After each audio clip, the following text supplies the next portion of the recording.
இல்லை நம்ப வேண்டாம். அன்றைக்கு என்ன நடந்துச்சுன்னு தெரியுமான்னு இப்போ பாடகி கல்பனா ரொம்பவே பரபரப்பு பேட்டி ஒன்று கொடுத்துருக்குறாங்க. தமிழ் தெலுங்கு சினிமா உலகில் பிரபல பின்னணி பாடகியாக இருக்கக்கூடிய கல்பனா கடந்த செவ்வாய்க்கிழமை அதிகமாக தூக்க மாத்திரைகளை உட்கொண்டு தனது சுயநினைவை இழந்து மருத்துவமனையில் சிகிச்சைக்காக அனுமதிக்கப்பட்டாங்க.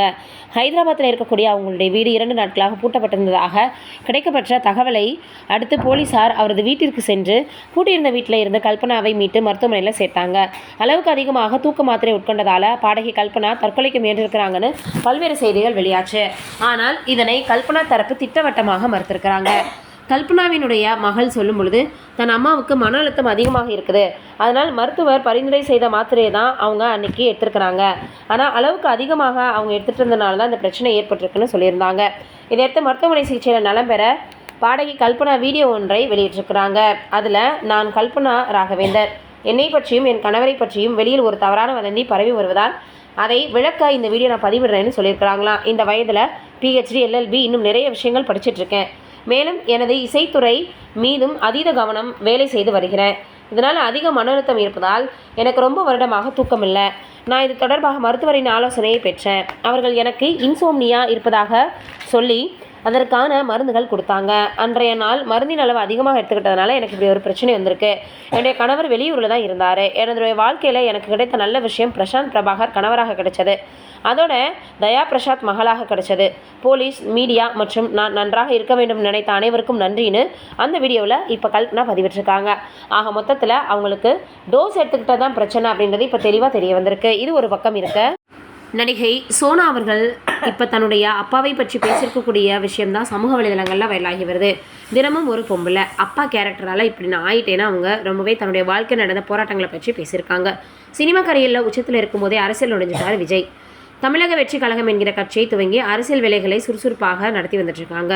கோட் படத்தில் நடிச்சிட்டு இருக்கும் பொழுதே அவர் பார்த்தீங்கன்னா அடுத்து நான் இன்னும் ஒரு படத்தில் நடிச்சுட்டு அடுத்து விட்டுருவேன் அப்படின்னு சொல்லியிருந்தார். இந்த சூழ்நிலையில் இப்போ மிகப்பெரிய அளவில் அந்த விஷயமானது சமூக வலைதளங்களில் வைரலாக பரவி வந்துட்டுருக்கு. இந்த நிலையில் தான் இப்போ என்ன இருக்குது அப்படின்னு பார்க்கும் பொழுதும் நடிகை சோனா அவர்கள் தன்னுடைய அப்பாவை பற்றி பேசியிருக்கிறாங்க. அதில் தன்னுடைய அப்பாவுடைய கேரக்டர் ரொம்பவே மோசமாக இருந்துச்சு, அதனால் நான் சினிமாவில் வர்றதுக்கு ரொம்பவே கஷ்டப்பட்டேன் அப்படின்ற மாதிரி சொல்லியிருக்கிறாங்களாம். அதனால் அவங்க என்னடா இது பிரபல நடிகைக்கு இப்படி ஒரு சம்பவம் நடந்திருக்கா, யாருக்காக இருந்தாலும் இது வேதனையை தான் கொடுக்கும். குடும்ப சூழ்நிலைக்காக எத்தனையோ பேர் சிறு வயதிலேயே பார்த்தீங்க ஏதாவது ஒரு வேலை செய்யணும்னு வந்துடுவாங்க.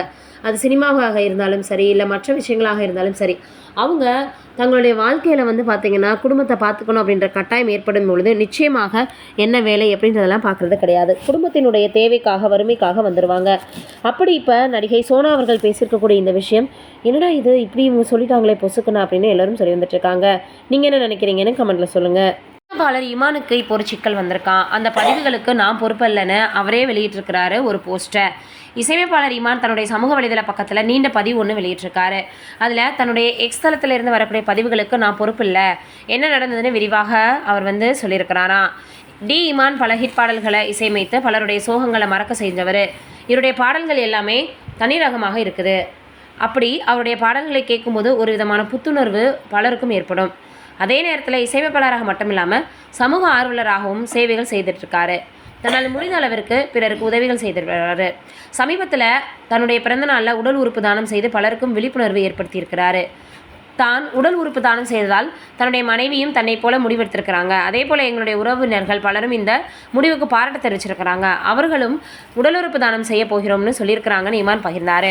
அதுபோல் விஜய் டிவியில் ஒளிபரப்பாகி வரக்கூடிய சூப்பர் சிங்கர் நிகழ்ச்சியில் நடுவராகவும் இவர் இருக்கிறார். இந்த நிலையில் அவர் தன்னுடைய சமூக வலைதள பக்கத்தில் ஒரு விஷயத்தை சொல்லியிருக்கிறாரு. தன்னுடைய எக்ஸ்தலம் ஹேக் செய்யப்பட்டிருக்கு அப்படின்னு தெரிவிச்சிருக்கிறாரு. அந்த பதிவில் எனது அதிகாரப்பூர்வ எக்ஸ்தலம் ஹேக் செய்யப்பட்டிருக்கு அப்படின்றத உங்களுக்கு நான் தெரிவிச்சுக்கிறேன். ஹேக்கர் எனது கணக்கை தொடர்புடைய மின்னஞ்சலையும் மாற்றியிருக்கிறாரு. கடந்த 24 மணி நேரத்துக்குள்ளே என்னுடைய எக்ஸ்தல பக்கத்தில் இருக்கக்கூடிய பதிவுகளை அவர் பதிவிட்டிருக்காரு. எனது கணக்கை விரைவில் மீட்டு தரணும்னு எக்ஸ்தல நிர்வாகத்திற்கு கோரிக்கை வச்சிருக்கிறேன்.